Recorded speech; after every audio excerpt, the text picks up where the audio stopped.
Hello विद्यार्थी मित्रों, आज एकम अने मापननो लेक्चर नंबर 3 जेनी अंदर आपणे अणुना परिमाण शोधवानी आणविक मेथडनो अभ्यास करीशुं अने द्रव्यमान अने समय भौतिक राशिनी थोड़ी घणी चर्चा करीशुं। प्रीवियस लेक्चरनी अंदर आपणे 3 मूलभूत भौतिक राशि, टोटल तो 7 छे एसआई पद्धति में, ख्याल छे ने 7 कई कई? लंबाई, द्रव्यमान, समय, विद्युत प्रवाह, थर्मोडायनेमिक्स, तापमान, ज्योति तीव्रता ने द्रव्यनो जत्थो। परंतु आपणे एमां कीधुं हतुं के वारंवार मेक्सिमम उपयोग थशे 3 नो, लंबाई, द्रव्यमान अने समय। एमां लंबाई विशेनी आपणे चर्चा प्रीवियस लेक्चर में करी। थोड़ी 1 मिनिटनो टाइम लईने आपणे रिपीटेशन कर दिए जेथी करीने मगजमां रिफ्रेश थई जाय, जेनो उपयोग पण थशे। अहींया लंबाईनो एकम आपणे लीधेलो एसआई पद्धतिमां। चलो लंबाईनी वात करीए, प्रीवियस लेक्चरनी वात करूं छुं। आनी जवाब दे लेक्चर नंबर 2 में आपणे आटली चर्चा करेली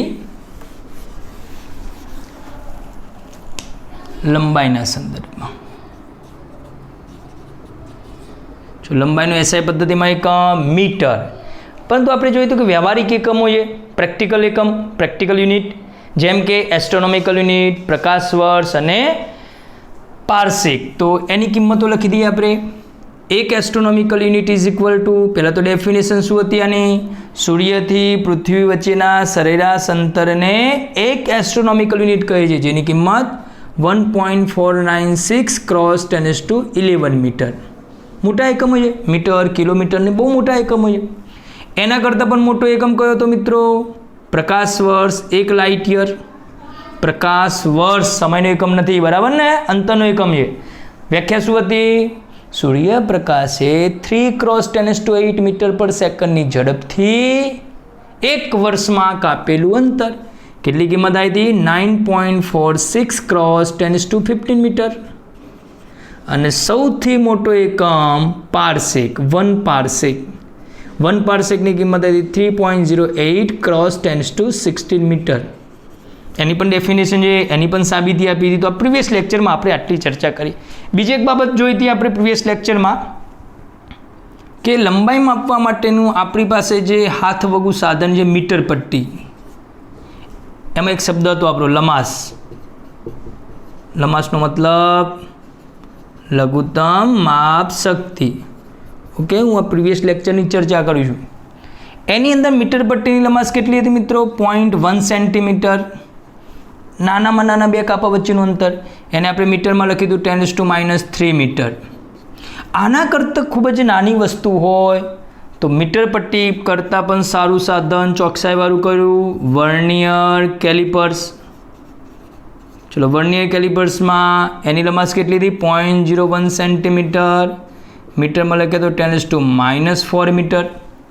एना करता पण नानी वस्तुने माप्युं हतो वर्नियर करता पण चोकसाईवाळुं साधन माइक्रोमीटर स्क्रूगेज। मात्र हूँ स्क्रूगेज लखूँ छूं। एनी लमास केटली हती मित्रों? 0.001 सेंटीमीटर। हूँ आ प्रीवियस लेक्चर की चर्चा करूँ छूं। जे मित्रों ने ख्याल ना आवे आ केवी रीते आवी बधुं समजायेलुं छे तो लेक्चर एकम अने मापन लेक्चर नंबर 2 जोई लेवुं। मीटर में लखीए तो 10⁻⁵ मीटर। आटले सुधी आपणे चर्चा करेली। आना करता पण आ छे स्क्रूगेज, माइक्रोमीटर स्क्रूगेज। एना करता पण खूब ज नानी वस्तु है तो एने मापवा माटेनुं साधन छे ऑप्टिकल माइक्रोस्कोप। ऑप्टिकल माइक्रोस्कोप, चलो नाम परथी ख्याल आवे। ऑप्टिकल माइक्रोस्कोप में कोनो उपयोग थाय? प्रकाशनो। कयो प्रकाश? दृश्य। अरे क्लास में बैठेलो प्रकाश नहीं, दृश्य प्रकाश। अच्छा, कोई के साहेब दृश्य और प्रकाश बंने क्लासनी अंदर बैठा है, जे आपणे जोई शकीए ते प्रकाश, दृश्य प्रकाश। ऑप्टिकल माइक्रोस्कोप में दृश्य प्रकाशनो उपयोग थाय। ए दृश्य प्रकाशनी तरंग लंबाई 4000 एंगस्ट्रॉम थी 7000 एंगस्ट्रॉम सुधीनी होय। बरोबर, आपणे 9मा 10मा धोरणमां शीखी गया छीए। आने हूँ एंगस्ट्रॉम में मीटर में लखूँ तो आपने ख्याल आवशे कि बधा एकमों आपणे मीटर में लखेला है। 4000। चलो एंगस्ट्रॉम, 1 एंगस्ट्रॉम बराबर 10⁻10 मीटर थी 7000 क्रॉस 10⁻10 मीटर। हजू आनुं थोड़ुं सादुं रूप आपी दऊं तो 4 क्रॉस 10⁻10 घात અને 3 મીંડા અહીંયાથી ઓછા થઈ જશે તો 10⁻7 મીટર થી 7 × 10⁻⁷ મીટર. મીટર પટ્ટી એનાથી સારું સાધન વર્નિયરથી સારું સાધન ચોકસાઈવાળું કે જે નાનામાં નાની વસ્તુ માપતું જાય છે. સ્ક્રૂ ગેજ કરતાં પણ ઓપ્ટિકલ માઇક્રોસ્કોપ. ઓપ્ટિકલ માઇક્રોસ્કોપ કરતાં પણ એક બીજું માઇક્રોસ્કોપ છે જેને કહેવાય ઇલેક્ટ્રોન માઇક્રોસ્કોપ. ઇલેક્ટ્રોન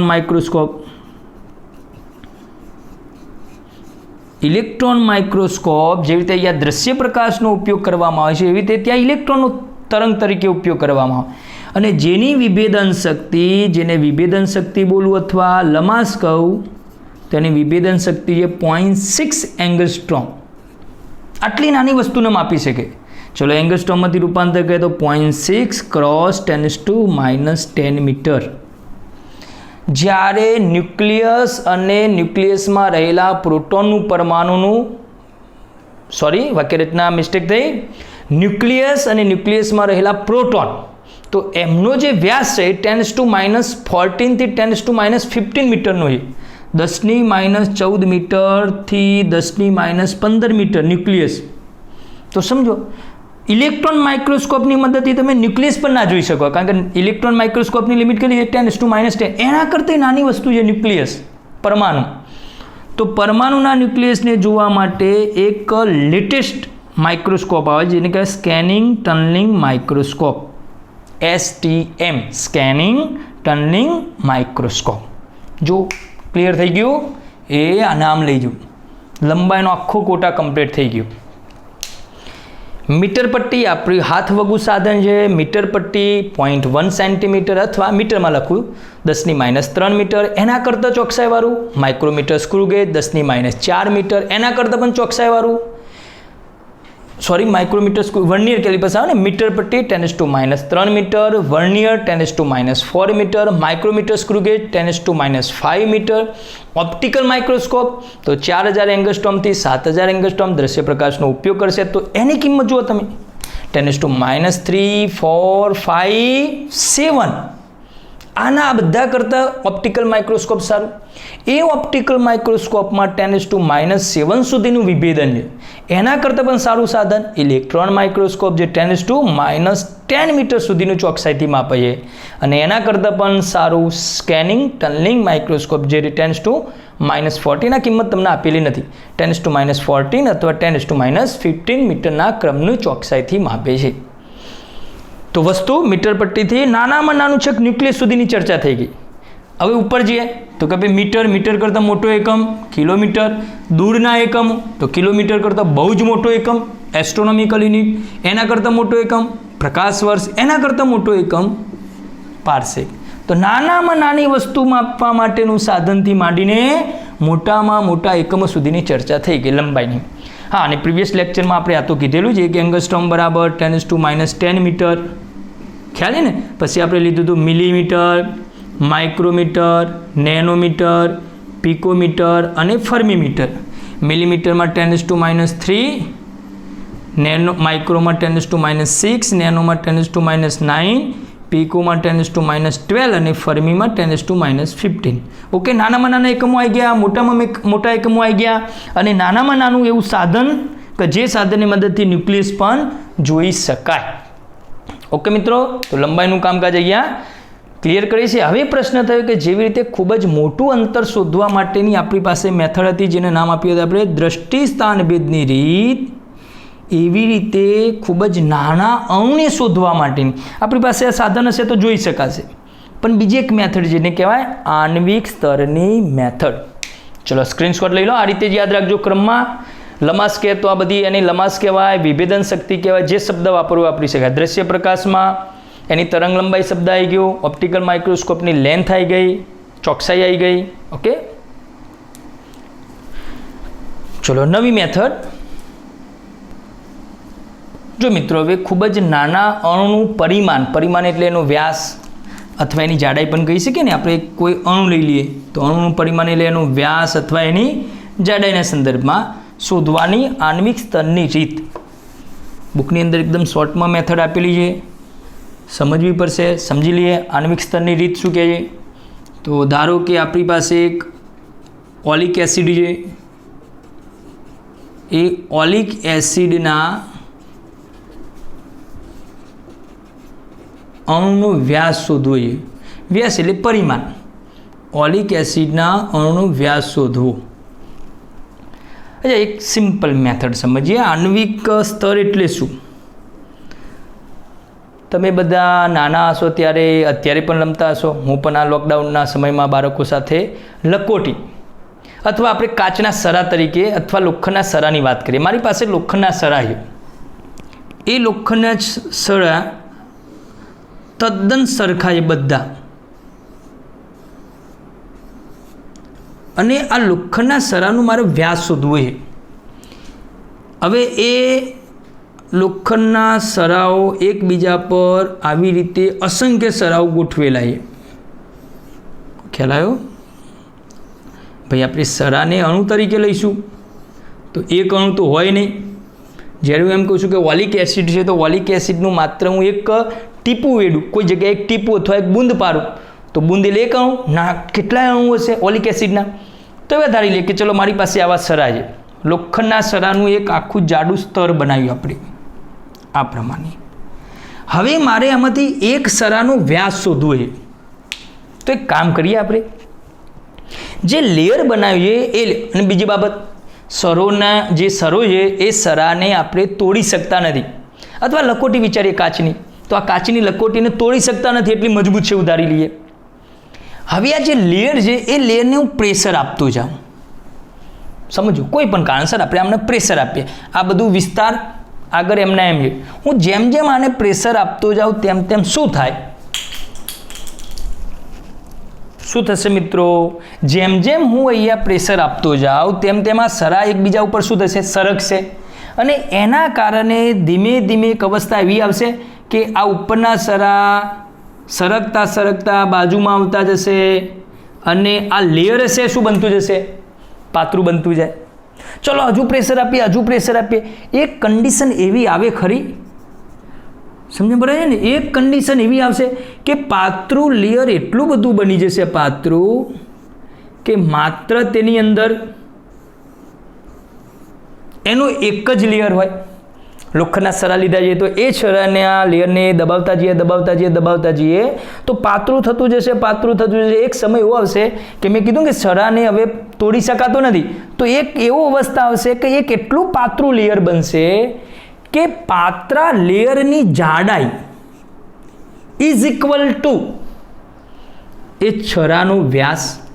ભાઈ એ છરો એટલે કે આપણે અણુ લઈએ તો આપણી પાસે જ્યારે કોઈ પ્રવાહી છે ઓલિક એસિડ, તો એ ઓલિક એસિડનું જે પ્રવાહી છે એ પ્રવાહી ઘટ પ્રવાહી છે, એનું કોઈ જગ્યાએ લેયર બનાવો ટેબલ ઉપર અથવા કોઈ જગ્યાએ, ચલો એનું લેયર બનાવી, તો ભાઈ એક એક અણુ નહીં ગોઠવાય, અસંખ્ય અણુ આ રીતે ગોઠવાઈ જશે.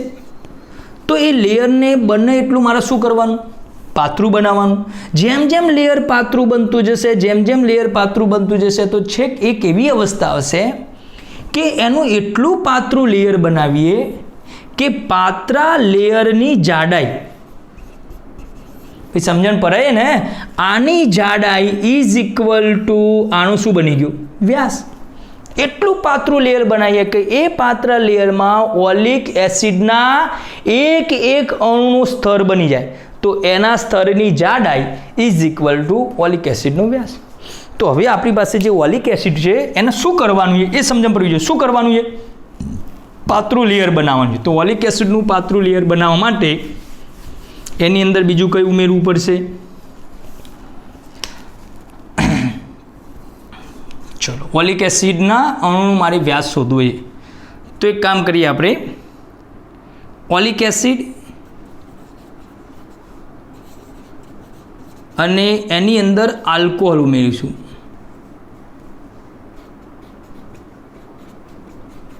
ઓલિક એસિડમાં આલ્કોહોલ ઉમેરીશું. એટલે ઓલિક એસિડનું જે પ્રવાહી છે એ પ્રમાણમાં કેવું થશે? પાતળું બનશે, જેના કારણે આપણે એક દ્રાવણ બનાવીશું, બંનેનું મિશ્રણ.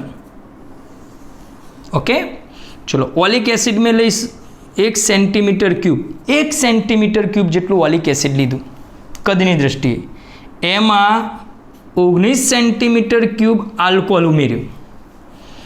એક પ્રમાણ ઓલિક એસિડ લીધું, 19નું પ્રમાણ આલ્કોહોલ લીધું. અને દ્રાવણ કેટલું થઈ ગયું 20 સેન્ટીમીટર ક્યુબ. તો એનું લખું આ દ્રાવણમાં ઓલિક એસિડની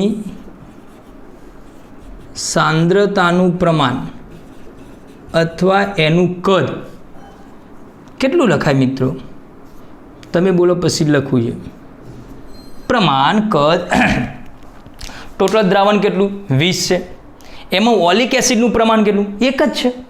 તો 20 માર્ક્સનો ટેસ્ટ હોય અને એમાં 1 માર્ક્સ આવે, ના બનવું જોઈએ એવું પણ સમજી લો કે 20 માર્ક્સનો ટોટલ ટેસ્ટ છે. એ ટેસ્ટની અંદરથી કોઈ વિદ્યાર્થીને 1 માર્ક્સ આવ્યા તો 20માંથી 1 આવ્યા તો આપણે શું લખીશું 1/20. સમજો ફરીથી, જે દ્રાવણ બન્યું એ 20 સેન્ટીમીટર ક્યુબનું દ્રાવણ છે. એ દ્રાવણમાં ઓલિક એસિડ કેટલું છે? 1નું પ્રમાણ. તો ઓલિક એસિડનું પ્રમાણ કેટલું થાય? ઓલિક એસિડનું આ દ્રાવણમાં પ્રમાણ થાય 1/20 સેન્ટીમીટર ક્યુબ. દ્રાવણ હશે આટલું, પણ એમાં ઓલિક એસિડ તો કેટલું હશે? 1/20 જેટલું. ઓકે, ખ્યાલ આવે છે ને?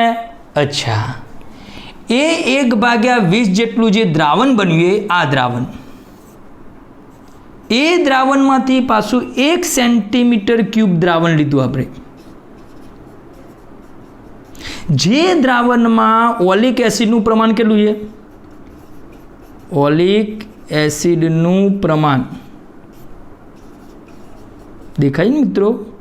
1/20 સેન્ટીમીટર ક્યુબ. ફરી સમજાવવાનું, 1 સેન્ટીમીટર ક્યુબ એમાં 19 સેન્ટીમીટર ક્યુબ ઉમેર્યું તો ટોટલ દ્રાવણ કેટલું બન્યું? 20 સેન્ટીમીટર ક્યુબ. પણ ભાઈ આ 20 સેન્ટીમીટર ક્યુબમાં ઓલિક એસિડ તો કેટલું છે? 1/20. એ 20 સેન્ટીમીટરના ક્યુબમાંથી પાછું 1 સેન્ટીમીટર ક્યુબનું દ્રાવણ લીધું. જે દ્રાવણમાં ઓલરેડી ઓલિક એસિડનું પ્રમાણ કેટલું છે? 1/20.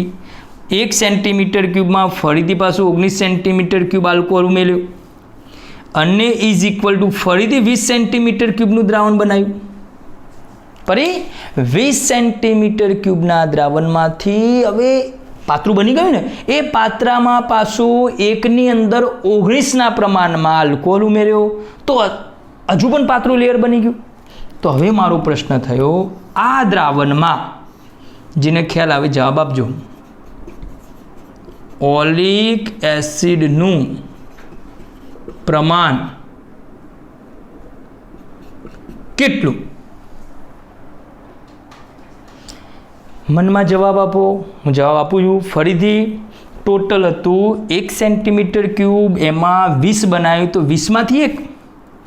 આ 20માંથી પાછું 1 સેન્ટીમીટર ક્યુબ લીધું, પણ ખરેખર એમાં ઓલિક એસિડ કેટલું છે મેં લખ્યું છે 1/20, અને એનું ફરીથી બનાવ્યું 20, તો ટોટલ કેટલું થયું 20. એમાં હતું પ્રમાણ કેટલું? 1/20. તો ખરેખર હવે આ જે દ્રાવણ બન્યું એમાં ઓલિક એસિડનું પ્રમાણ કેટલું મિત્રો? ખબર પડી? આ રીતે લખું, ટોટલ કેટલું? 20. એમાં 20 માર્ક્સ ટોટલ ટેસ્ટ, એમાં પ્રમાણ કેટલું છે? 1/20. તો આ રીતે લખવું પડે 1/20 ઇઝ ઇક્વલ ટુ, આમ લખી દો ડાયરેક્ટ 1/20 આટલું પ્રમાણ ઓલિક એસિડનું હોય. કેટલા મિત્રોને આવો મગજમાં આઈડિયા આવે ભાઈ 1/400 થશે તો પણ લખાય, 1/20 થશે તો તમે સાચા. ટોટલ 1 સેન્ટીમીટર ક્યુબ, એમાં પાછું 20 બનાવ્યું તો 1/20, પરંતુ જે 1 સેન્ટીમીટર ક્યુબ દ્રાવણ લીધું એમાં પ્રમાણ તો કેટલું છે? 1/20. તો 20 નીચે આવશે ભાગાકારમાં અને 1/20નો આ ગુણોત્તર આવશે. ખબર પડી? તો આટલું ઓલિક એસિડનું જે દ્રાવણ બન્યું જેની અંદર પ્રમાણ કેટલું છે? 1/20 × 20 સેન્ટીમીટર ક્યુબ. આટલું કદ ઓલિક એસિડનું હશે. ક્લિયર? ચલો સ્ક્રીનશોટ લઈ લો અને એના પછીની આગળની ચર્ચા ઝડપથી કરીએ આપણે.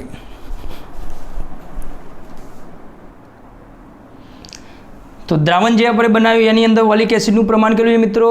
1/20 × 20 એટલે 1/400 સેન્ટીમીટર ક્યુબ. હવે આપણે શું કરવાનું છે? એક પાત્ર લેવાનું છે, એ પાત્રની અંદર પાણી લઈશું, ચલો H2O. એ પાણીની ઉપર પાણી પર લાઇકોપોડિયમ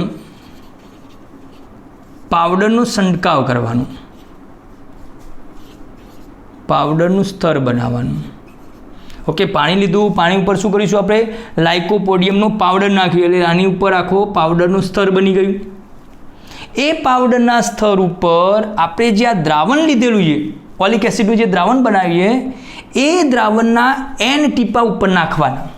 સમજો, હવે ઓલિક એસિડનું દ્રાવણ કેવું થઈ ગયું? એકદમ પાતળું થઈ ગયું. હવે એ દ્રાવણને સમજી લો ને, પાણી ઉપર જ લઈએ, લાઇકોપોડિયમ પાવડર છે, પાવડર ઉપર આપણે સ્તર બનાવવાનું. તો જે પેલું ઓલિક એસિડનું પાતળું સ્તર અથવા પાતળું દ્રાવણ છે, એનું જેવું ટીપું નાખીશ તો એ બુંદ અથવા જે ટીપા પડશે તરત શું થઈ જશે? સ્પ્રેડ થઈ જશે અને એના ઉપર એકદમ પાતળું લેયર બનાવશે. આવું થશે. જુઓ, પાણી ઉપર આપણે લાઇકોપોડિયમનું સ્તર બનાવી દીધું પાવડરનું. હવે ધારો કે દ્રાવણના, કયા દ્રાવણના? જેની અંદર ઓલિક એસિડનું આટલું પ્રમાણ છે, છેલ્લું બનાવેલું દ્રાવણ, એ દ્રાવણના n ટીપા પાવડરના સ્તર પર નાખતા તે દ્રાવણ ખૂબ જ પાતળું સ્તર બનાવી છે, પ્રસરી જશે, ફેલાઈ જશે ને. કોઈ પ્રયોગ કરી જુઓ તમે, પાણી છે, પાણીની ઉપર તમે કેરોસીનનું એક ટીપું નાખો તો મિત્રો જેવું એક કેરોસીનનું ટીપું નાખશો ને એટલે કેરોસીનનું ટીપું તેમના તેમ નહીં રહે, તરત શું થઈ જશે? સ્પ્રે થશે અને અતિશય મોટું વર્તુળ બનાવશે. તો જે કેરોસીનનું ટીપું નાખ્યું છે એ ટીપું આખા વર્તુળ સ્વરૂપે શું થઈ ગયું? પાતળું બની ગયું અને એક રાઉન્ડ બનાવશે વર્તુળાકાર. તો આની ઉપર આપણે ધારી લઈએ કે n ટીપા નાખ્યા તો એનું એક આપણને જુદા જુદા રાઉન્ડ બનશે. એ રાઉન્ડ જે બન્યું, જે પાતળું સ્તર બન્યું, એ પાતળા સ્તરનું ક્ષેત્રફળ ધારો કે એ લઈ લઈએ અને એનું કુલ કદ ભાઈ NV થાય. દ્રાવણના કેટલા ટીપા નાખ્યા? n ટીપા નાખ્યા. તો એક ટીપાનું કદ કેટલું છે? v. તો n ટીપાનું કદ કેટલું થયું? NV. તો એ NVની જગ્યાએ લખી દઈએ 1/20 × 20 સેન્ટીમીટર ક્યુબ. આટલું કદ થયું અને ક્ષેત્રફળનો એકમ શું થાય? Centimetre square. એ આવું વિચારે, એક મોટું લેયર બન્યું, એ લેયરનું ક્ષેત્રફળ કેટલું? a અને એ લેયરનું કદ કેટલું? v. તો એ જે લેયર બન્યું એ લેયરની જાડાઈ, જો સ્તરની જાડાઈ t હોય તો થિકનેસ t સિમ્બોલ આપીએ તો જાડાઈ t બરાબર કદ ભાગ્યા ક્ષેત્રફળ. ફરી ખબર? ભાઈ કદનો એકમ શું હોય? સેન્ટીમીટર ક્યુબ અને ક્ષેત્રફળનો એકમ શું છે? Centimetre square. તો કદ ભાગ્યા ક્ષેત્રફળ કરો તો આપમેળે શું આવી જાય? સેન્ટીમીટર. તો સેન્ટીમીટર એકમ કોનો? એ સ્તરની જાડાઈ મળશે. તો એ સ્તરની જાડાઈ t, કદની કિંમત n 1/20 × 20 અપોન ક્ષેત્રફળ લખી દો અહીંયા એ ઇઝ ઇક્વલ ટુ આવી રીતે n/a 20 × 20 જાડાઈ સેન્ટીમીટર. પરી ખબર? આપણે એક એવું પાતળું લેયર બનાવ્યું, પાછા જતા રહીએ, એક એવું પાતળું લેયર બનાવ્યું કે જે પાતળા લેયર ઉપર ઓલિક એસિડના માત્ર એક અણુ ગોઠવાયેલા હશે. તો આ સ્તરની જાડાઈ t એ જ ઓલિક એસિડના અણુનો વ્યાસ અને પ્રેક્ટિકલી રીતે એ વ્યાસની કિંમત t જાડાઈ ઇઝ ઇક્વલ ટુ ઓલિક એસિડનું પરિમાણ ઇઝ ઇક્વલ ટુ તેનો વ્યાસ 10⁻⁹ મીટરના ક્રમનું મળે છે. જે સૈદ્ધાંતિક રીતે ઓલિક એસિડનો અણુનું મૂલ્ય પણ 10⁻⁹ મીટરના ક્રમનું છે, જે સાબિત થાય છે. ખ્યાલ આવે ને? બહુ બુકની અંદર 4-5 લીટીમાં જ આપ્યું છે, પણ સમજવાનું છે. રિપીટ કરું ઝડપથી. 1 સેન્ટીમીટર ક્યુબ ઓલિક એસિડ, એમાં આલ્કોહોલ ઉમેર્યો, બુકમાં આવું ડાયરેક્ટ છે, 19 લખ્યું તમને સમજણ પડે એટલા માટે. 1 સેન્ટીમીટર ક્યુબ ઓલિક એસિડ, એમાં આલ્કોહોલ ઉમેરીને 20 સેન્ટીમીટર ક્યુબ બનાવ્યું. તો 20 સેન્ટીમીટર ક્યુબની અંદર પ્રમાણ કેટલું થઈ ગયું? 1/20, 1/20. એમાંથી પાછું 1 સેન્ટીમીટર ક્યુબ લીધું, 1 સેન્ટીમીટર ક્યુબમાં પાછું ઉમેરો કરીને 20 સેન્ટીમીટર ક્યુબ બનાવ્યું. તો છેલ્લું જે દ્રાવણ બન્યું એની અંદર કદ કેટલું થયું? 1/20 × 20 ઓકે 1/400. એવા n ટીપા લીધા તો n ટીપાનું કદ nv. એ વર્તુળાકાર રૂપે અતિશય પાતળા વર્તુળાકાર લેયરમાં ગોઠવાઈ ગયા. એનો મતલબ કે એનું ક્ષેત્રફળ એ જાડાઈ શોધવી છે. જાડાઈ બરાબર કદ ભાગ્યા ક્ષેત્રફળ. ઓકે, સ્ક્રીનશોટ લઈ લો. ચલો, તો મિત્રો અહીંયા લંબાઈની કમ્પ્લીટ ચર્ચા થઈ ગઈ. હવે આપણી પાસે બે ભૌતિક રાશિ લઈ, દ્રવ્યમાન અને સમય. તો એ માત્ર થિયરિકલ વાંચવાનું છે. દ્રવ્યમાન વજન વચ્ચેનો તફાવતનો મુદ્દો ને બધું તમે 9મા 10મા ધોરણમાં સારી રીતે શીખ્યા. એ તો કશું જ આપ્યું નથી. દ્રવ્યમાનનો એકમ કયો થાય મિત્રો? કિલોગ્રામ. દ્રવ્યમાન એ પદાર્થનો આંતરિક ગુણધર્મ છે. પણ જ્યારે અણુ અને પરમાણુનું વજન માપીએ તો કંઈ કિલોગ્રામમાં તો મપાય નહીં, કારણ કે અણુ પરમાણુ ખૂબ જ નાના સંદર્ભમાં મપાય છે. તો એના માટેનો એકમ છે એને કહેવાય AMU, એટોમિક માસ યુનિટ. બુકની અંદર લખીએ યુનિફાઈડ, આગળના ભાગે યુનિફાઈડ એટોમિક માસ યુનિટ, જેનો સિમ્બોલ યુ વડે દર્શાવાય છે. તો 1 U is equal to 1.67 × 10⁻27 kilogram. આ કોનું દ્રવ્યમાન છે? એક પ્રોટોનનું દ્રવ્યમાન. એક પ્રોટોનના દ્રવ્યમાન જેટલું હોય. ઓકે, તો એની ચર્ચા બહુ કરવાની. દ્રવ્યમાનનો એકમ કિલોગ્રામ હોય, વજનનો એકમ ન્યૂટન હોય. દ્રવ્યમાન બધી જગ્યાએ અચળ હોય, વજન જુદી જુદી જગ્યાએ બદલાય. તો દ્રવ્યમાન અને વજન વિશેનો તમને ખ્યાલ છે. ત્રીજી ભૌતિક રાશિ આપણી પાસે કઈ છે? સમય. લંબાઈની બહુ વાત થઈ, દ્રવ્યમાનની ક્લિયર છે. સમય, તો સમયમાં કશું બોલવાનું રહેતું નથી. ટેકનોલોજી ન હતી ત્યારે સમયનું માપન સૌથી પહેલાં આપણા તમારા મારા બધાના 2 પેઢી પહેલાંના દાદાની વાત કરીએ તો એ લોકો ખેતરમાં કામ કરતા ને તો સૂર્યપ્રકાશ પરથી જે પડછાયો પણ એના ઉપરથી અંદાજ કાઢતા સમયનો. તો સૌથી પહેલાં સૂર્યપ્રકાશ, કારણ કે સૂર્યપ્રકાશ એક્ઝેક્ટ 12 વાગે માથા ઉપર હોય તો પડછાયો ના હોય. એમ ધીમે ધીમે આ દિશામાં જાય તો પડછાયો ધીમે ધીમે આ દિશામાં વધતો જાય. તો સૌથી પહેલાં સમયનું માપન પડછાયાની રીતથી થતું. પછી લોલકવાળી ઘડિયાળો આવી, એના પછી ડિજિટલ ઘડિયાળ આવી, અને હાલ એટોમિક ઘડિયાળ અથવા એટોમિક ક્લોકનો ઉપયોગ થાય છે. ઓકે, તો 3 ભૌતિક રાશિની ક્લિયર ચર્ચા થઈ ગઈ: લંબાઈ, દ્રવ્યમાન અને સમય. 3 ભૌતિક રાશિમાં લંબાઈ, દ્રવ્યમાન અને સમય એક માર્ક્સનો MCQ બનાવી શકાય છે અને પૂછાય છે વારંવાર. તો એનો ગુણોત્તર જોઈ લઈએ અને માપક્રમનો વિસ્તાર. ટૂંકમાં ફિઝિક્સમાં લંબાઈનું કામ ક્યાંથી ક્યાં સુધી હોય છે? તો અહીંયા જે આપણને 10⁻15 મીટર આપી છે એ પ્રોટોનનું પરિમાણ આપીએ, પ્રોટોનનો વ્યાસ. જો મિત્રો અહીંયા ઘણી વખત જૂની બુકમાં હતું 10⁻14 મીટર, તો એ ન્યુક્લિયસનું પરિમાણ આપ્યું હતું, ન્યુક્લિયસનું વ્યાસ. ઓકે, તો અહીંયા પ્રોટોન માટે આપ્યું હતું 10⁻15 મીટરથી. મોટામાં મોટું ફિઝિક્સમાં શું મપાય છે? તો ગેલેક્સી, તારા વિશ્વ. તો ફિઝિક્સ લંબાઈમાં 10⁻15 મીટરથી મોટામાં મોટું તારા વિશ્વ ગેલેક્સી 10⁻26 મીટર સુધી એના ઉપર કામ કરે છે. તો ફિઝિક્સની અંદર લંબાઈના માપક્રમનો વિસ્તાર કેટલો? આવો 1 માર્ક્સનો પ્રશ્ન પૂછાય તો આપણે ચોખવટ કરવાની. પ્રોટોન 10⁻15 મીટરથી તારા વિશ્વ અથવા ગેલેક્સી 10⁻26 મીટર. એનો ગુણોત્તર કેટલો? તો મોટા એકમથી આ નાનાને આપણે ભાગાકાર કરી દઈએ તો મોટી સંખ્યા 10⁻26 અને નાની સંખ્યા 10⁻15 મીટર. -15 ઉપર જાય +15, 15 અને 26 10⁻41. ભાઈ અહીં મીટર લખ્યું, અહીં મીટર લખ્યું, તો અહીં મીટર ના લખાય? લખવું પડે? ના લખાય, ડફોરો. કેમ? ઉપર નીચે ગુણોત્તર સરખું છે, મીટર ઉડી જાય, ગુણોત્તર એકમ નહીં આવે. સમય ક્યાંથી ક્યાં?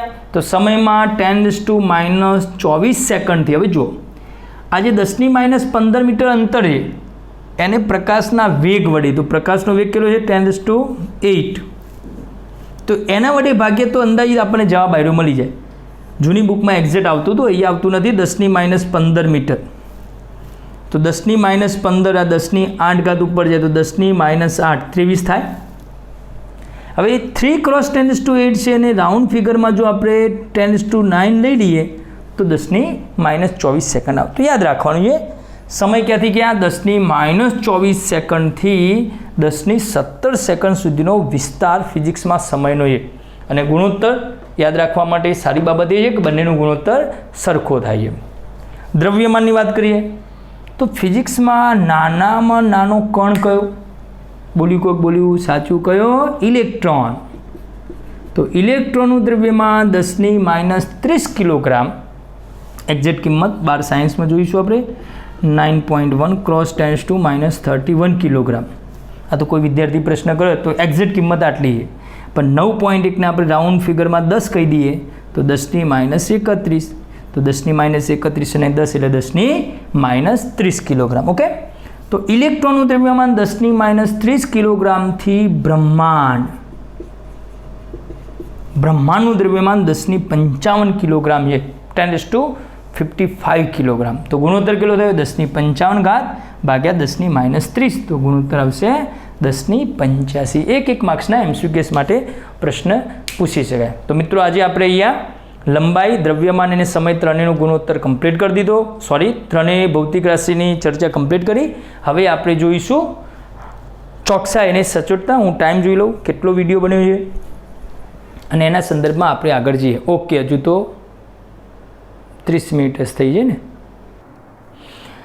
મિત્રો। હવે જે ટોપિક છે એ સાધનની ચોકસાઈ, સચોટતા અને તેની ત્રુટિ પ્રેક્ટિકલ બેઝ માટે બહુ મહત્વનો મુદ્દો છે।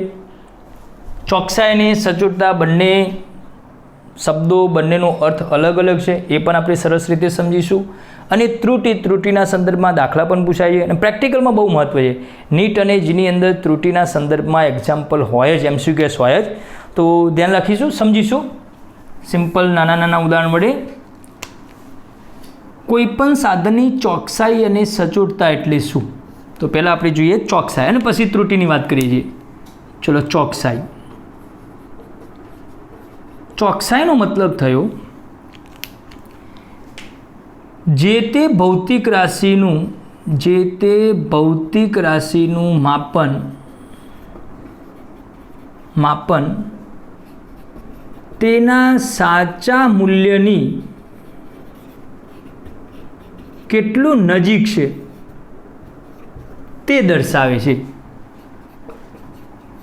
સમજો, પહેલાં કોઈ પણ ભૌતિક રાશિનું માપન આપણે કરીએ તો એ મૂલ્ય તેના સાચા મૂલ્યની કેટલી નજીક છે તે ચોકસાઈથી દર્શાવે। જેટલું વધારે નજીક એટલી સારી ચોકસાઈ। દાખલા તરીકે જસ્ટ સમજવા માટે મારી પાસે એક વસ્તુ લંબાઈ લઈ લઈએ। ચલો, કોઈ વસ્તુની લંબાઈ છે અને લંબાઈનું સાચું મૂલ્ય જે આપણને ખબર નથી એનું સાચું મૂલ્ય 6.325 સેન્ટીમીટર છે। બીજી વસ્તુ એક ધ્યાન આપીએ, સાથે સાથે પ્રેક્ટિકલ બેઝ છે। એટલે મિત્રો, આ જે સાધનની મદદથી તમે સાચું મૂલ્ય શોધ્યું હશે, તો જે કંઈની આની કિંમતો છે તો એના પરથી આપણને ખ્યાલ આવવો જોઈએ। હું એમ લખું કે કોઈ એક વસ્તુની લંબાઈ 3.5 સેન્ટીમીટર, તો એ સાધનનો ઉપયોગ કયો હશે? મીટર પટ્ટીનો। કઈ દેખાવ પડી? મીટર પટ્ટીની લંબાઈ કેટલી? 0.1।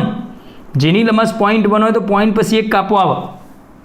દાખલા તરીકે હું એમ કહું કે કોઈ એક વસ્તુ છે વર્નિયર કેલિપર્સ, અને વર્નિયર કેલિપર્સથી હું કોઈ વસ્તુ શોધું તો એની લંબાઈ કેટલી છે? 0.01, તો એનું મૂલ્ય આવું લખાય છે 3.52 સેન્ટીમીટર। જે આવતું હોય રીડિંગ ગમે તે હોય તો આપણને એટલે તો ખ્યાલ આવી જાય કે પોઈન્ટ પછી 2 અંક હોય તો એની લંબાઈ જે સાધન હશે સાધનની લંબાઈ 0.01 હોય। ધારો કે કોઈ વસ્તુએ લખ્યું 3.52 જસ્ટ, તો એના સંદર્ભમાં એની લંબાઈ 0.0001 હોય। 0.001 0.1 અને 0.1। ઓકે, તો સમજી લઈએ સાચું મૂલ્ય। તો કોઈ વસ્તુની લંબાઈનું સાચું મૂલ્ય છે 6.325 સેન્ટીમીટર અને મેં એક સાધન A વડે અને સાધન B વડે, ચલો સાધન A વડે મેઝર કર્યું, માપ્યું, તો માપન 6.33 સેન્ટીમીટર આવે। બરાબર યાદ રાખીએ, જે સાચું મૂલ્ય હોય એ સાચું મૂલ્ય ક્યારે તમે માપી ના શકો। કેમ સાહેબ એવું? સાચું મૂલ્ય ના જ માપી શકાય। કોઈ પણ જગ્યાએ સાચું મૂલ્યને તમે જ્યારે એને મેઝર કરો છો તો એ મેઝર મૂલ્ય બંને વચ્ચે હંમેશા તફાવત હોય જ। એ જે તફાવત છે એને જ કહેવાય ત્રુટિ। કોઈ પણનું સાચું મૂલ્ય આપણે ક્યારેય પણ માપી શકતા નથી। સમજવા માટે જ્યારે હું એમ કહું છું કે કોઈ વસ્તુ જે 5 ગ્રામ દર્શાય, ચલો 5.3 સેન્ટીમીટર લખ્યા, પણ ભાઈ 5.3 સેન્ટીમીટરનો મતલબ થયો કે તમે એની ચોકસાઈ ક્યાં સુધી રાખી છે? 0.0 સુધીની. એનો મતલબ કે પાછળ તો કેટલાય અંક હશે પણ તમે રાઉન્ડ ઓફ અથવા અંદાજિત એને 5.3 લખી દીધું છે. કોઈ પણ વસ્તુ જ્યારે માપીએ છીએ તો એના માપનમાં કંઈકના કંઈક ત્રુટિ રહેલી જ છે. ઓકે, તો એ ત્રુટિના પ્રકારની ચર્ચા પછી આપણે કરીએ. હાલ આપણી પાસે ચોકસાઈ અને સચોટતા ઉપર જ ધ્યાન આપીએ. તો એક મૂલ્ય લખ્યું મેં 6.33 સેન્ટીમીટર. સાધન બી વડે માપન કરતા 6. અહીંયા લખીએ 37.5 સેન્ટીમીટર. જોજો બરાબર. હવે એક જ વસ્તુનું આ સાચું મૂલ્ય હતું 6.325. એમાં એક સાધન વડે માપ્યું તો 6.33 આવ્યું, બીજા સાધન વડે માપ્યું તો 6.375 આવ્યું. આ બંનેમાંથી કયું મૂલ્ય આની નજીક છે? બોલો બોલો, કયું છે? 6.33 છે અને આવ્યું 6.37 છે. એનો મતલબ કે આની ચોકસાઈ કેવી? ચોકસાઈ વધુ. આની ચોકસાઈ કેવી? ઓછી. આની ચોકસાઈ ઓછી. સમજ બરાબર? ચોકસાઈ એટલે શું? જો મેં લખ્યું ભૌતિક રાશિનું માપેલું મૂલ્ય અથવા માપન તેના સાચા મૂલ્યની કેટલું નજીક છે? જેટલું નજીક 6.325ની નજીક 6.33 છે તો આની ચોકસાઈ વધુ, આની ચોકસાઈ ઓછી. તો કેવું સાધન હોવું જોઈએ? કોઈ પણ ભૌતિક રાશિનું પ્રેક્ટિકલમાં આપણે ઉપયોગ કરતા હોય કોઈ વસ્તુ માપવાનો, તો એનું માપન કરતું સાધન કેવું હોવું જોઈએ? ઓછી ચોકસાઈવાળું કે વધુ ચોકસાઈવાળું? વધુ ચોકસાઈવાળું. જેટલી ચોકસાઈ વધુ એ આપણને સાચું મૂલ્ય એક્ઝેક્ટ તો નહીં આપે પણ સાચા મૂલ્યની નજીક લઈ જશે. Okay, clear. હવે જોઈએ સચોટતા. પછી બંને વચ્ચેનો ભેદ સમજીએ તો તમને વધુ ખ્યાલ આવશે. સચોટતા અહીંયા લખી દઉં. સચોટતાનો મતલબ માપેલું તે માપન, જે આપણે મૂલ્ય માપ્યું, મેઝરમેન્ટ કર્યું, તે માપન કેટલા વિભેદન સુધી માપ્યું, કેટલી સીમા સુધી માપ્યું તે દર્શાવે. સચોટતા તે માપન કેટલા વિભેદન સુધી માપ્યું તે દર્શાવે છે. ના સમજણ પડી? સમજો અહીંયા કે આની જ વાત કરી દઈએ આપણે. 6.33ની ચોકસાઈ વધુ, 6.375ની ચોકસાઈ ઓછી, કારણ કે આ આની વધુ નજીક છે. આ અને આ બંને વચ્ચેનો તફાવત વધુ છે. પણ મિત્રો સચોટતા સમજો. સચોટતાનો મતલબ થયો કે તમે જે મેઝરમેન્ટ કર્યું, હવે એને ચોકસાઈ સાથે કોઈ લેવા દેવા નથી, તમે જે મેઝરમેન્ટ કર્યું એ કેટલા વિભેદન સુધી કર્યું.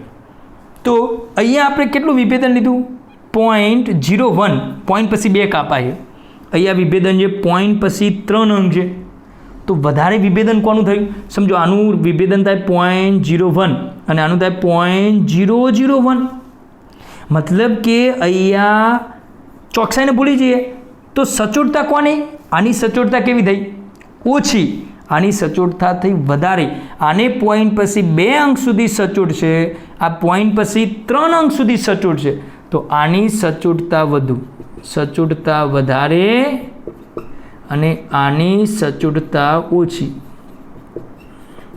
ઓકે, ચોકસાઈ અને સચોટતા એવું નહીં કે જેની ચોકસાઈ વધુ હોય એની સચોટતા વધુ જ હોય. ના, ચોકસાઈનો મતલબ થાય મૂલ્ય સાચા મૂલ્યની કેટલી નજીક છે, અને સચોટતાનો મતલબ કે તમે જે મૂલ્ય જે સાધન વડે માપ્યું છે એ સાધનની લમાસ કેટલી છે. સમજો બીજી વાત, વર્નિયર કેલિપર્સ તમે જોયું નથી, પણ હા બીજી રીતે એક સરસ રીતે ઉદાહરણ આપું. ખ્યાલ આવ્યો ને? જો હવે એને બંનેને મિક્સ કરીને આપણે એક સિમ્પલ ઉદાહરણ લઈએ, તમને ખ્યાલ આવે તેવું. ચોકસાઈનો મતલબ મૂલ્ય કેટલું નજીક છે, સચોટતાનો મતલબ મૂલ્ય કેટલી સીમા સુધી માપ્યું. મારી પાસે એક ઘડિયાળ એ છે, એ ઘડિયાળ બરોબર, અને બીજી ઘડિયાળ છે બી. એક ઘડિયાળ છે એમાં એક્ઝેક્ટ 3,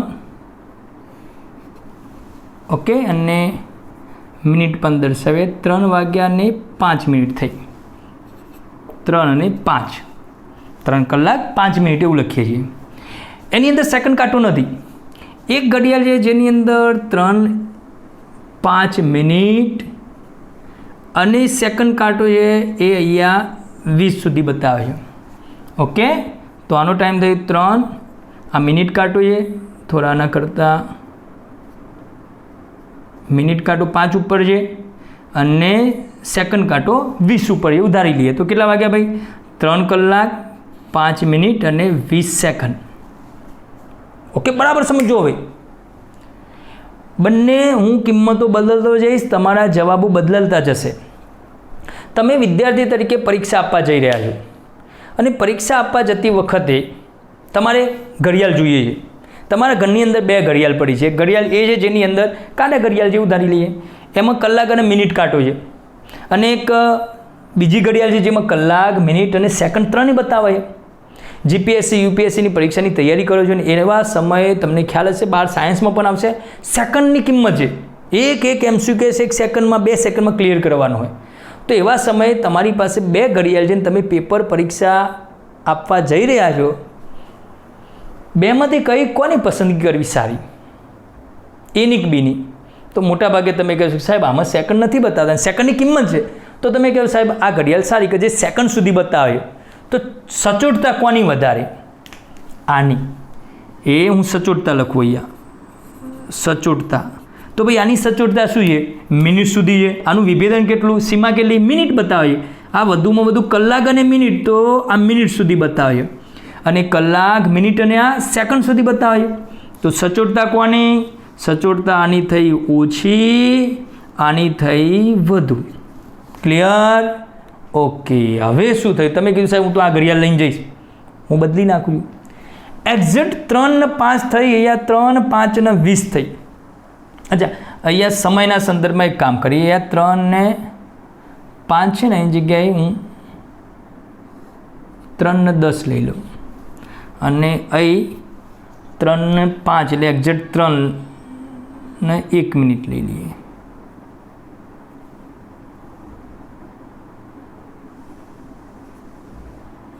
સમજવા માટે મારે જે કિંમત લખવી છે, અહીં એક્ઝેક્ટ વાગ્યા છે 3 ને 1 મિનિટ બતાવે છે, અહીં થાય છે 3, 10 અને 20. ઓકે, જોજો સમજજો. હવે મારી પાસે એક સ્ટાન્ડર્ડ, બંને ઘડિયાળો આપણી પાસે આવી ગઈ તમારી પાસે, અને તમે જોયું તમારી પાસે મોબાઈલ છે ને મોબાઈલની અંદર તો ટાઈમ બતાવે છે, જે સાચું મૂલ્ય ટાઈમનું એ સમયે સાચું મૂલ્ય સમયનું 3 વાગ્યા, એક્ઝેક્ટ 3 વાગ્યા છે. મોબાઈલમાં 3 કલાક 0 મિનિટ 0 સેકન્ડ છે અને તમે બંને ઘડિયાળ જોઈ. આવો મારો પ્રશ્ન, કઈ ઘડિયાળ લઈ જશો ભાઈ? એ કબી હમણાં તમે કીધું હતું એ, પણ જરા જુઓ કે તમારી પાસે આ સમય બતાવે સેકન્ડ સુધીનો, પણ સમય થયો એક્ઝેક્ટ 3 વાગ્યા છે. આ બતાવે 3 ને 1 મિનિટ, જ્યારે આ બતાવે 3 ને 10 મિનિટ. તો આ રીડિંગ સાચા મૂલ્યથી બહુ દૂર છે. તો આનો ઉપયોગ કરશો. 10 મિનિટ વધુ સમય બતાવે તો તમને આ સાચું મૂલ્ય બતાવશે નહીં. સાચું તો બંને નથી બતાવતું. સાચું તો એક્ઝેક્ટ 3 વાગ્યા છે, આ 3 ને 1 મિનિટ બતાવે, આ 3 ને 10 મિનિટ બતાવે. તો તમે ચોકસાઈ કોની વધારે કહેવાય? તો આની ચોકસાઈ વધુ અને આની ચોકસાઈ ઓછી. ખબર પડી? ઓકે, હું બદલી નાખું છું. આ એમને એમ સમજી લેજો, સ્ક્રીનશોટ લઈ લેજો. હવે ચલો એક્ઝેક્ટ 3 વાગ્યા છે, પણ મારી પાસે 2 ઘડિયાળ છે. એક ઘડિયાળમાં 3 ને 1 મિનિટ થઈ છે અને બીજી ઘડિયાળની અંદર અરે રે શું કરો ભાઈ, બધું સાફ કરી દેવું પડે. 3 કલાક 1 મિનિટ અને 0 સેકન્ડ. ઓકે, 3 કલાક, હવે ઘડિયાળ બદલું છું. 3 કલાક 1 મિનિટ અને 0 સેકન્ડ સમય આ જતો રહ્યો. હવે બોલો, ચલો હેડો, કોની સચોટતા વધુ? ભાઈ આ મિનિટ સુધી બતાવે, આ તો સેકન્ડ સુધી બતાવે, તો આની સચોટતા સારી. તો બી ઘડિયાળ આપણે સચોટતા સારી. હવે પ્રશ્ન થયો કે પરીક્ષામાં કઈ ઘડિયાળ લઈ જઈશું? તો 3 વાગ્યા છે, તો આ 3 ને 1 બતાવે. ભાઈ આ 3 ને 1 બતાવે, પણ આ સેકન્ડ બતાવે છે, તો કઈ ઘડિયાળ સચોટતા અથવા ચોકસાઈ? તો આની સચોટતા વધુ ને આની ચોકસાઈ વધુ થઈ. ચોકસાઈ તો સચ બંનેની સરખી છે, જો 3:1 3:1. તો આની સચોટતા સારી છે, ચોકસાઈ સારી છે, માટે તમે કઈ ઘડિયાળ પસંદ કરશો? બી ઘડિયાળ. સમજ પડે ને? તો બરાબર સમજી લઈએ. સાચું મૂલ્ય જે હોય એ સાચા મૂલ્યથી જેટલું નજીક એટલી એની ચોકસાઈ વધુ. અને એ સાચું મૂલ્ય તમે જે સાધનથી મેઝરમેન્ટ કરો છો એ વસ્તુનું એ માપન, તો એ માપનમાં કેટલું વિભેદન છે? સેકન્ડ, મિનિટ, કલાક. તો સેકન્ડવાળી વિભેદન સારું, એના કરતાં ઓછું મિનિટવાળું ને એના કરતાં કલાકવાળું. ખ્યાલ આવે ને? કોઈ એક સાધન, ચલો આ રીતે કહી દઉં. હવે રીડિંગ, કોઈ એક વસ્તુની લંબાઈનું માપ 5.21 સેન્ટીમીટર છે અને એ જ વસ્તુનું માપ 5. આ રીતે લીધેલું છે. તો બંનેમાંથી સચોટતા કોની સારી? નીચે આવે નહીં, કારણ કે આમાં પોઈન્ટ પછી 2 ડેસિમલ છે અને અહીંયા પોઈન્ટ પછી 3 અંક છે, તો આની સચોટતા વધુ છે. ચોકસાઈ ક્યારે ખબર પડે? તો તમને પ્રશ્ન થાય કે સાહેબ સાચું મૂલ્ય આપેલું હોવું જોઈએ. ચલો સાચું મૂલ્ય હોય 5.20, તો આની ચોકસાઈ વધુ, કારણ કે 20ની નજીક છે 21, આ દૂર છે. અચ્છા, આની કિંમત આપી હોય 5.24, તો બોલો ચોકસાઈ કોની? નીચેનાની વધુ, કારણ કે 5.24 અને 5.24 ખૂબ જ નજીક છે, તો આની ચોકસાઈ પણ સારી થઈ અને સચોટતા પણ સારી થઈ. તો કેવું સાધન વાપરવું જોઈએ? પ્રેક્ટિકલ કરતી વખતે એવું સાધન વાપરવું જોઈએ જે સાધનની ચોકસાઈ પણ સારી હોય અને સચોટતા પણ સારી હોય. ઓકે મિત્રો, બરાબર યાદ રાખીએ કે કોઈ પણ સાચું મૂલ્ય તમે પ્રેક્ટિકલમાં મેજર કરી શકવાના નથી ક્યારે પણ. આની જે સાચું મૂલ્ય છે આને હું સ્કેલથી માપું, વર્નિયર કેલિપર્સથી માપું કે કોઈ પણથી આની લંબાઈ જે ઓરિજિનલ સાચું મૂલ્ય હોય એ હું ક્યારેય માપી શકતો નથી, કારણ કે માપનમાં થોડી ઘણી પણ ત્રુટી રહી જવાની.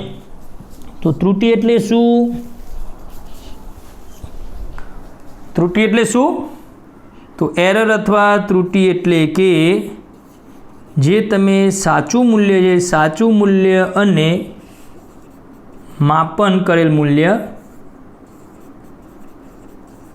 વચ્ચેનો જે તફાવત આવે એને ત્રુટી કહેવાય. દાખલા તરીકે હાલ કહી દઉં અહીંયા, ચલો 5.24 એનું સાચું મૂલ્ય છે, તો 5.24 અને ખરેખર તમે માપ્યું તો કેટલું આવ્યું? 5.21. તો આ બંને વચ્ચેનો તફાવત એને કહેવાય ત્રુટી, ખામી. આટલું આવવું જોઈએ પણ આટલું આવે છે, તો બે વચ્ચેનો તફાવત એને કહેવાય ત્રુટી. ત્રુટીના 2 પ્રકાર છે, એની ચર્ચા આપણે કરીએ. આમાં ખ્યાલ આવે મિત્રો, ચોકસાઈ અને સચોટતા બને ત્યાં સુધી એકદમ સરળતાથી તમને સમજાવવાનો પ્રયત્ન કર્યો છે. ચોકસાઈ એટલે સાચા મૂલ્યની નજીક હોવું અને સચોટતા એટલે ઓછામાં ઓછું વિભેદન હોવું. વિભેદનનો મતલબ મિનિટની જગ્યાએ સેકન્ડ બતાવો તો સેકન્ડનું વિભેદન સારું કહેવાય, ઓછું મૂલ્ય. ચલો હવે જોઈએ આપણે. ચલો ત્રુટી એટલે શું? તો હાલ કીધું ભાઈ સાચું મૂલ્ય અને મેઝરમેન્ટ કરેલા મૂલ્ય વચ્ચેનો તફાવત, ટ્રુ વેલ્યુ અને મેઝરમેન્ટ વેલ્યુ વચ્ચેનો તફાવત એટલે ત્રુટી કહેવાય. અને બીજી રીતે પણ કહી શકાય, ત્રુટી એટલે અચોકસાઈનું માપ. અચોકસાઈનું માપ. અચોકસાઈ, ચોકસાઈ એટલે સારી બાબત. જેટલી ચોકસાઈ વધુ એટલી ખામી ઓછી. કામ કરવામાં આપણને ખ્યાલ છે ને, આપણાથી પણ ભૂલ થાય છે. કામ કરતી વખત ઘણી વખતે આપણા ઘરે નથી કહેતા કે ભાઈ ધ્યાન રાખને. ધ્યાન રાખવાથી ચોકસાઈ ક્લિયર થશે. જેટલી ચોકસાઈ સારી એટલી ખામી ઓછી, એટલી ભૂલ ઓછી થશે. એનો મતલબ કે ચોકસાઈનો મતલબ થયો ખામી વગરનું, તો અચોકસાઈ એટલે ખામીવાળું, ત્રુટી. ઓકે, ત્રુટીના 2 પ્રકાર છે મિત્રો, 2 ટાઈપ છે. એક વ્યવસ્થિત ત્રુટી અને બીજી અવ્યવસ્થિત ત્રુટી. ચલો વ્યવસ્થિત ત્રુટીની અંદર પહેલી વસ્તુ એ સમજી લે કે વ્યવસ્થિત ત્રુટી એ બંને બાજુ હોય.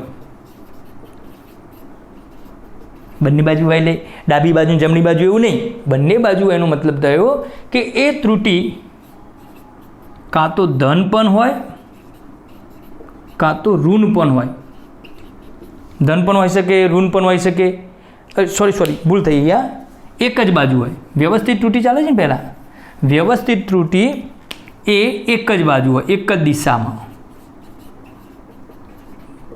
અવ્યવસ્થિત બંને બાજુ હોય. ઓકે, એક જ દિશામાં હોય. એક જ દિશામાં એટલે ધન કાં તો ધન લખ્યું તો બરાબર મેં, અથવા કાં તો ઋણ હોય. એકી સાથે ધન અને એકી સાથે ઋણ ના હોય. ઓકે, એક જ દિશામાં મતલબ પોઝિટિવ હોય તો પોઝિટિવ જ હોય અને નેગેટિવ હોય તો નેગેટિવ હોય. વ્યવસ્થિત ત્રુટિની અંદર 3 પ્રકારની ત્રુટિ છે. એક નંબર 1 સાધનની ત્રુટિ. ચલો સમજતા જઈએ ને ખ્યાલ પણ આવશે. વ્યવસ્થિત ત્રુટિ એક જ દિશામાં હોય અને એક જ દિશામાં હોવાથી એને સરળતાથી શોધીને દૂર પણ કરી શકાય. જેમ કે પહેલી ત્રુટિ છે સાધનની ત્રુટિ. કોઈ પણ પ્રયોગ કરતી વખતે જે પ્રયોગમાં આપણે સાધન લીધું છે એ સાધન જ ખામીવાળું હોય. ભાઈ સાધન જ ખામીવાળું હોય તો એના રીડિંગ પણ કેવા આવવાના? ખામીવાળા, ત્રુટિવાળા. તો સાધનના કારણે જે ત્રુટિ આવે એને કહેવાય સાધનની ત્રુટિ. સમજવા માટે બુકની અંદર ઉદાહરણ એવું આપીએ કે એક થર્મોમીટર છે. બીજું પણ ઉદાહરણ લઈશું આપણે. એ થર્મોમીટર છે એ પાણી ઉકળતું હોય ત્યારે ઉત્કલન બિંદુ પાણીનું કેટલું હોય ભાઈ? 100 ડિગ્રી સેલ્સિયસ. પણ એ થર્મોમીટરને જ્યારે ઉકળતા પાણીમાં મૂક્યું આપણે તો ઓલરેડી એ 100 ડિગ્રી નહીં પણ 104 ડિગ્રી સેલ્સિયસ બતાવે છે. પાણી તો 100 ડિગ્રી સેલ્સિયસ જ ઉકળે, પણ એ ઉકળતા પાણીમાં થર્મોમીટર મૂક્યું તો થર્મોમીટર તમને બતાવે છે કેટલું? 104 ડિગ્રી સેલ્સિયસ. શું થયું? પાણીનું ટેમ્પરેચર તો 100 જ છે પણ બતાવે છે 104. તો થર્મોમીટર કેવું હશે મિત્રો? ખોટું હશે. અને થર્મોમીટર ઓલરેડી કેવું બતાવે છે? 104 ડિગ્રી સેલ્સિયસ વધારે જ બતાવે, 4 ડિગ્રી વધારે બતાવે. તો કેવી ત્રુટિ થઈ ભાઈ? પોઝિટિવ, વધારો બતાવે. સમજો બીજી વખત ધારો કે એ ટેમ્પરેચર, દાખલા તરીકે એ થર્મોમીટર એ પાણી ચલો ઠંડુ થતું ગયું અને 100 ડિગ્રી હતું ત્યારે કેટલું બતાવતું હતું? 104. હવે હું આવું કહું છું, આ પાણી ઠંડુ થયું, થર્મોમીટર બતાવે છે 90 ડિગ્રી સેલ્સિયસ. બોલો ચલો, તો ખરેખર પાણીનું ટેમ્પરેચર 90 હશે? ના. કેટલું હશે? 86 ડિગ્રી સેલ્સિયસ. ભાઈ પાણીનું ઓરિજિનલ તાપમાન હશે 86 ડિગ્રી સેલ્સિયસ ને થર્મોમીટર 4 ડિગ્રી વધુ બતાવે છે. તો થર્મોમીટર બતાવશે કેટલું? 90 ડિગ્રી સેલ્સિયસ. તો તમને એટલી તો ખબર પડે કે ભાઈ મારી પાસે જે થર્મોમીટર છે એ ખોટું તાપમાન બતાવે. કેટલું ખોટું બતાવે? 4 ડિગ્રી. કેવું બતાવે? વધુ બતાવે. તો તમારે જ્યારે પણ પ્રેક્ટિકલમાં એ થર્મોમીટરનો ઉપયોગ કરવાના અને રીડિંગ લેવાના, તો જો તમને ખ્યાલ હોય તો એ રીડિંગમાં તમે જે વધુ બતાવે 4 ડિગ્રી શું કરી દેવાના? ઘટાડી દેવાના. ત્રુટિ એકદમ સરળતાથી શોધી છે. જો બીજું એક ઉદાહરણ લઈએ. આનું થિયરિકલ વસ્તુ નહીં, પ્રેક્ટિકલ. અને સાયન્સ એટલે પ્રેક્ટિકલ. ફિઝિક્સમાં તો પ્રેક્ટિકલ. વિદ્યાર્થી કે ના સાહેબ આ પ્રેક્ટિકલનું માહિતી આવે, એમ પ્રેક્ટિકલ ના આવડે અથવા પ્રેક્ટિકલ ના ખ્યાલ હોય તો તમે કોઈ પણ સંજોગોમાં ફિઝિક્સને પચાવી શકતા નથી. અપચો થઈ જાય, પાછી ગરમી છે. બીજું એક ઉદાહરણ લઈએ. તમે કોઈ દુકાન પાસે જાઓ છો અને દુકાન પાસે એક ડિજિટલ વજન કાંટો છે, બરાબર? દુકાનદાર પાસે. અને એ ડિજિટલ વજન કાંટામાં ખરેખર તો 0 આવવું જોઈએ. અરે વાહ, આ કિલોગ્રામ જેના ગ્રામ જેવું ધારી લઈએ, કિલોગ્રામના ગ્રામ દર્શાવે. અહીંયા નીચે વસ્તુ મૂકવાનું સ્ટેન્ડ હોય, કેબલ હોય, વસ્તુ મૂકે તો અહીંયા રીડિંગ બતાવે. એ તમે દુકાનદાર પાસે ગયા તો જોયું કે અહીંયા કશું જ વસ્તુ મૂકેલી નથી અને છતાં આવું બતાવે છે. શું થયું ભાઈ? સાધન ખામીવાળું છે. સાધન કેવું બતાવે છે? ખરેખર કશું વસ્તુ નથી તો 0 આવવું જોઈએ, છતાં પણ સાધન 50 ગ્રામ વસ્તુ કેવી બતાવે છે?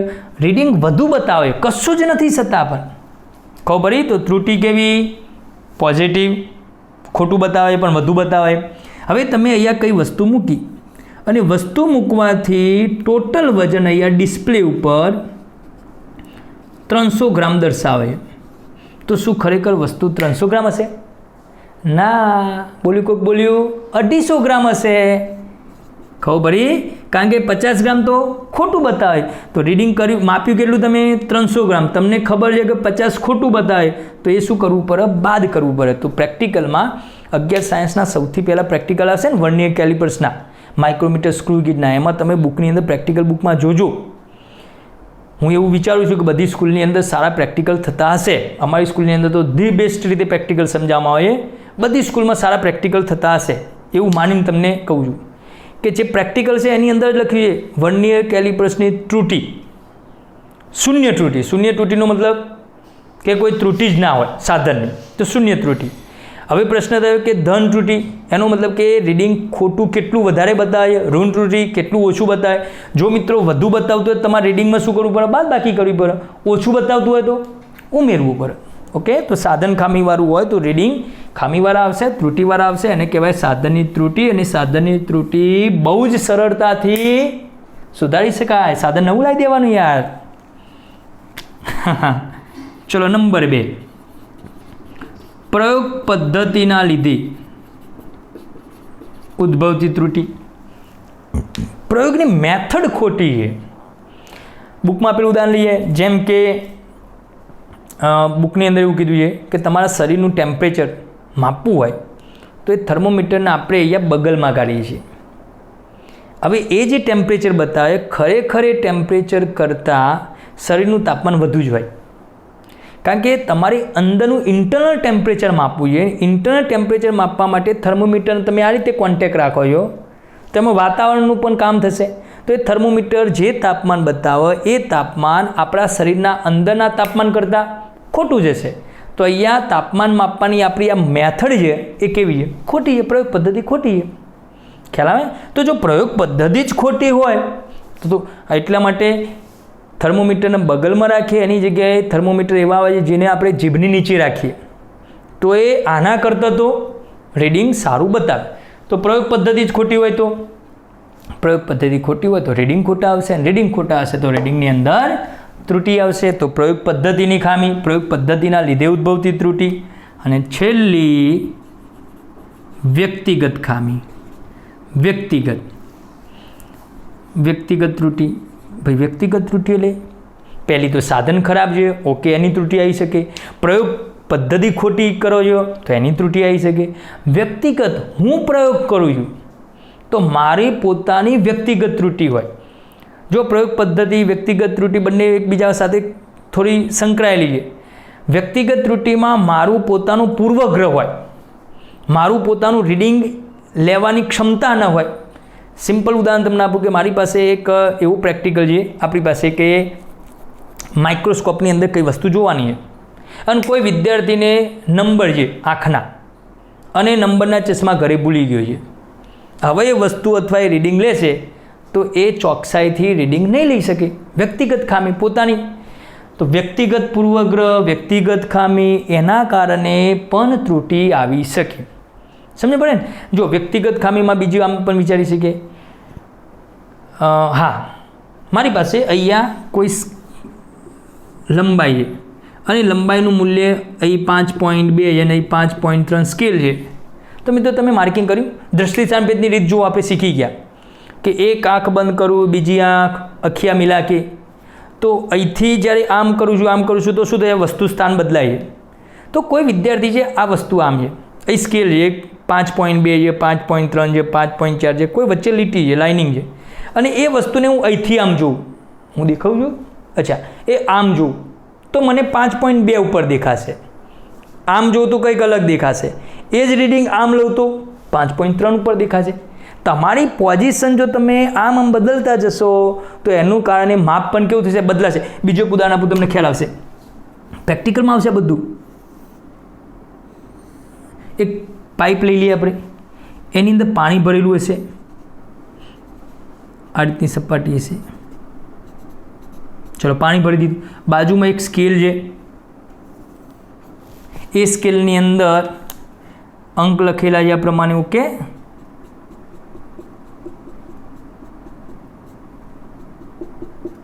હવે તમને એવું લાગે છે કે આ પાઇપ છે, પાઇપની અંદર અહીંયા પાણી ભરેલું છે, એની બાજુમાં સ્કેલ છે, આમ આગળ સ્કેલ ધારી લઈએ, અને કોઈ વિદ્યાર્થી છે એ છેક નીચેથી આમ જોવે. જો નીચેથી જોવે ને તો આ પાણીની સપાટી એને ઉપર તરફ દેખાશે. કોઈ ઉપરથી આમ જોવે છે તો પાણીની સપાટી નીચે દેખાય. એક્ઝેક્ટ રીડિંગ લેવા માટે એને સપાટીની એક્ઝેક્ટ શું રહેવું જોઈએ? સામે રહેવું જોઈએ. કોની ખામી થઈ? વ્યક્તિગત ખામી. પ્રયોગ પદ્ધતિ પરફેક્ટ છે પણ તમે વ્યક્તિગત ખામીના કારણે પણ ત્રુટિ આવી શકે છે. ખ્યાલ આવ્યો? હા, સાધન એકદમ કમ્પ્લીટ હોય, ચોકસાઈવાળું હોય, ખામી વગરનું હોય, પ્રયોગ પદ્ધતિ પરફેક્ટ હોય, સુધારાવાળી હોય અને વ્યક્તિનો પોતાનો કોઈ પણ પ્રકારનો પૂર્વગ્રહ ન હોય, પોતાની વ્યક્તિગત કોઈ ખામી ના હોય, પોતાની કોઈ વીકનેસ ના હોય, તો આ બધી ત્રુટિને સુધારી શકાય છે. ઓકે, વ્યવસ્થિત ત્રુટિ એક જ દિશામાં હોય, પોઝિટિવ હોય તો પોઝિટિવ હોય, નેગેટિવ હોય તો નેગેટિવ હોય. આ પણ સમજણ પડવી જોઈએ કેમ પોઝિટિવ અને નેગેટિવ. પોઝિટિવ હોય પોઝિટિવ જ, નેગેટિવ નેગેટિવ. થર્મોમીટર એક વખતે 100 ડિગ્રીમાં 104 બતાવે તો 4 વધુ જ બતાવે છે. પછી અડધા કલાક પછી માપવા જઈએ તો થર્મોમીટર કંઈ 4 ડિગ્રી ઓછું બતાવ્યું નહીં. પોઝિટિવ તો પોઝિટિવ જ, નેગેટિવ તો નેગેટિવ. તો એને કહેવાય વ્યવસ્થિત ત્રુટિ, જેને સરળતાથી શોધી શકાય. હવે જોઈએ આપણે અવ્યવસ્થિત ત્રુટિ. અવ્યવસ્થિત ત્રુટિ એ આનાથી ઉલટું હશે, બંને દિશામાં હોય. બંને દિશા એટલે ડાબી અને ના હોય, ડાબી અને જમણી. એ ડાબું જમણું નહીં, બંને દિશામાં મતલબ ધન પણ હોઈ શકે અને ઋણ પણ હોઈ શકે. ચલો, ધન અને ઋણ હોઈ શકે. શાના કારણે મળે છે? અનિયમિત કારણો છે. અનિયમિત રીતે. કારણો કોઈ ચોક્કસ નહીં, કારણો બાહ્ય હોય. સમજાવું? કોઈ ચોક્કસ કારણો નહીં. એવું ના કહી શકો કે આના લીધે જ મળે છે. જેમ કે હું એક પ્રેક્ટિકલ કરું છું, ટેબલ ઉપર કોઈ વસ્તુ મૂકેલી છે, ઓબ્ઝર્વેશન ચાલે છે અને અચાનક ભૂકંપનો એક સામાન્ય આંચકો આવ્યો. તમને મને ખબર, પણ જેવો ભૂકંપનો સામાન્ય આંચકો આવ્યો તો આપણું જે એક્સપેરિમેન્ટનું આખું સાધનને બધી રચના છે શું થઈ જશે ભાઈ? જોડકા ઝટકા ધીરે છે લગા. ટૂંકમાં એનું ડિસ્ટર્બિંગ થશે તો ખામી આવશે કે નહીં આવે? અચ્છા, કોઈ ઇલેક્ટ્રિકલ અથવા ઇલેક્ટ્રોનિક્સનું પ્રેક્ટિકલ છે. 12 સાયન્સમાં બધા વિદ્યુતના પ્રેક્ટિકલ છે. વિદ્યુતમાં પ્રવાહની જરૂર પડશે. એ સાધન છે, એ સાધનમાં આપણે કરંટ ચાલુ કરી દીધો, પ્રેક્ટિકલ રીડિંગ લઈએ છીએ. અવરોધ શોધવાનો ઓમનો નિયમ છે ને, એ ઉધારી લઈએ. 12 સાયન્સમાં ઓમના નિયમનો પ્રેક્ટિકલ આવશે પહેલો જ. તો ઓમના નિયમનો પ્રેક્ટિકલ ચાલે છે. અચાનક બહારની કોઈ સર્કિટના કારણે આવતા વોલ્ટેજ વધી ગયા, ઘટી ગયા, તમને ખબર જ નથી. વોલ્ટેજ વધી ગયા, ઘટી ગયા. જો ભાઈ વોલ્ટેજ વધી ગયા તો રીડિંગ બદલાઈ જશે, ઘટી જશે તો રીડિંગ બદલાઈ જશે. તાપમાન વધી ગયું, તાપમાન ઘટી ગયું. બીજું ઉદાહરણ લઈએ, ઘણા બધા ઉદાહરણ લઈ શકાય. પહેલું પ્રેક્ટિકલ આવશે 12 સાયન્સ 11 સાયન્સમાં, બીજા સેમમાં. પેન્ડ્યુલમ, લોલક.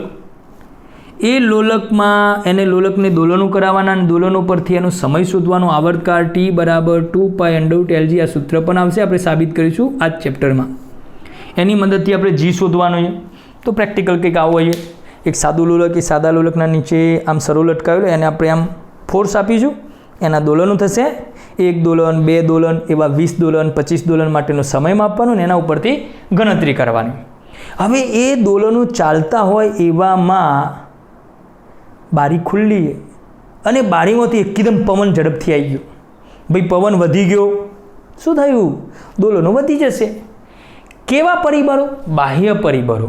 એ બાહ્ય પરિબળોના કારણે તમને ખ્યાલ નથી કોના લીધે થાય છે.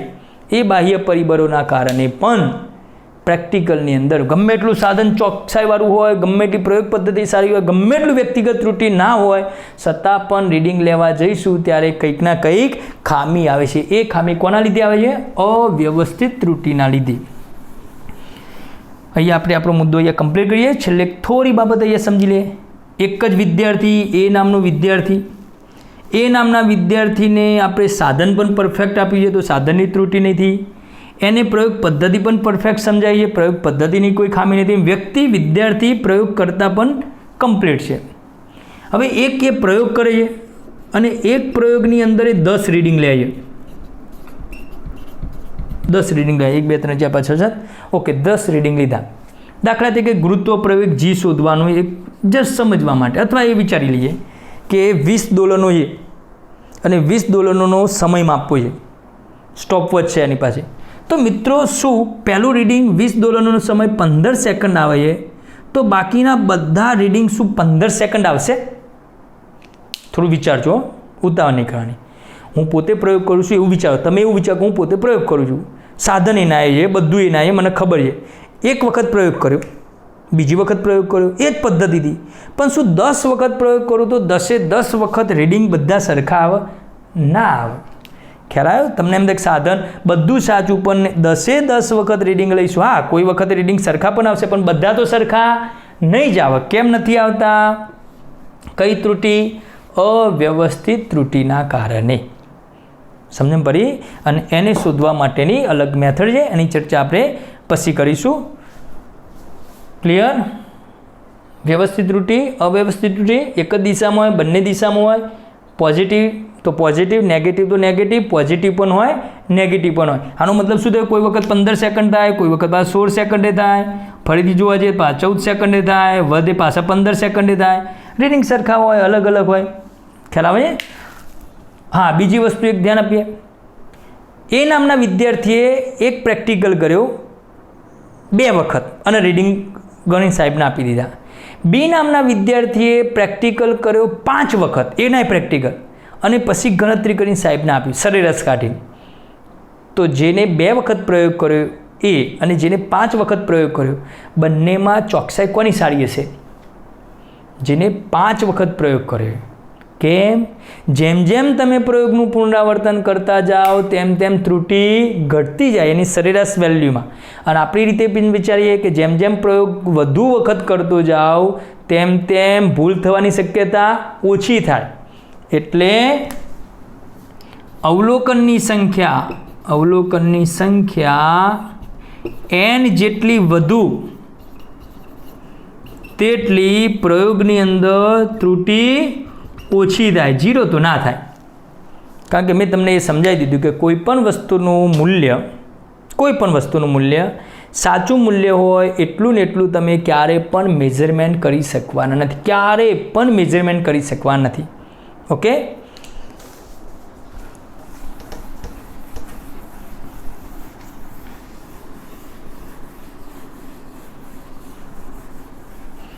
અને ત્રુટિનો આધાર પણ એના માપન પર રહેલો છે. શાકભાજી, બટાકા, ડુંગળી લેવા જઈએ તો 5-10 ગ્રામ વધુ આવી જાય તો શાકભાજી જે વેચતું હોય એ કોઈ ઉબારો કરતો નથી. પણ એ જ વ્યક્તિ આપણે પોતે જ્યારે જ્વેલર્સની દુકાન ઉપર જઈએ તો 5 ગ્રામ વધુ આવી જાય તો ના ચાલે ને ભાઈ. તો એની એક્યુરન્સી એ પ્રમાણેની હોય છે, પહેલાંની એક્યુરન્સી એ પ્રમાણેની હોય છે. તો જેવી ઘટના એ પ્રમાણેની ચોકસાઈ બદલાય છે. શાકભાજી આપતી વખતે આપણને 5-10 ગ્રામ એમને વધુ આપી દે છે, પણ જ્યારે ગોલ્ડ લેવા જઈએ, સોનું લેવા જઈએ, જ્વેલર્સની દુકાનમાં જઈએ, ખ્યાલ આવે ને? તો ચોકસાઈનું બેજ પણ સમજી લેજો. ચોકસાઈનું મૂલ્ય જે તે ઘટનાના ડિપેન્ડમાં નાનું થતું જાય છે, સચોટતાના સંદર્ભમાં પણ. આજે આપણે ચર્ચા કરી ટોટલ લંબાઈની, અણુનું વ્યાસ શોધવાની આણ્વિક મેથડ. ઓકે? ઓલિક એસિડનું દ્રાવણ બનાવ્યું, એને પાતળું બનાવતા ગયા, એનું સ્તર બનાવ્યું. પછી ચર્ચા કરી આપણે દ્રવ્યમાનની, એટોમિક માસ યુનિટ, એકમ. સમયની કોઈ ચર્ચા નથી એમાં, પણ જસ્ટ આપણને ખ્યાલ છે સમય કઈ રીતે માપી શકાય. પછી આપણે જોયું સચોટતા અને ચોકસાઈ. ચોકસાઈનો મતલબ સાચા મૂલ્યની કેટલું નજીક છે અને ચોકસાઈ કહીશું. એ માપ્યું કેટલી સચોટતાથી, કેટલા વિભેદનથી, તો એને કહીશું સચોટતા. સાધન સારું કયું? જેની સચોટતા પણ સારી અને ચોકસાઈ પણ સારી. સાચા મૂલ્ય અને માપેલા મૂલ્ય વચ્ચે તફાવત હશે, એ તફાવતને આપણે ત્રુટિ કહીશું. ત્રુટિ 2 પ્રકારની, વ્યવસ્થિત અને અવ્યવસ્થિત. વ્યવસ્થિત કાં તો પોઝિટિવ હોય કાં તો નેગેટિવ હોય, અને અવ્યવસ્થિત પોઝિટિવ પણ હોઈ શકે, નેગેટિવ પણ હોઈ શકે. વ્યવસ્થિત ત્રુટિમાં 3 પ્રકાર જોયા: સાધનની ત્રુટિ, પ્રયોગ પદ્ધતિના કારણે ત્રુટિ અને વ્યક્તિગત ત્રુટિ. પેલી કોના લીધે? બાહ્ય પરિબળોના કારણે, તાપમાન, દબાણ, વીજળીના ચમકારા, આબોહવા, ભૂકંપ, ટૂંકમાં જે કંઈ તમને સમજણ પડી ગઈ. ઓકે? તો આપણે અહીંયા આટલે સુધી રાખીએ છીએ. મહેનત કરતા રહો. All the best. જય હિન્દ.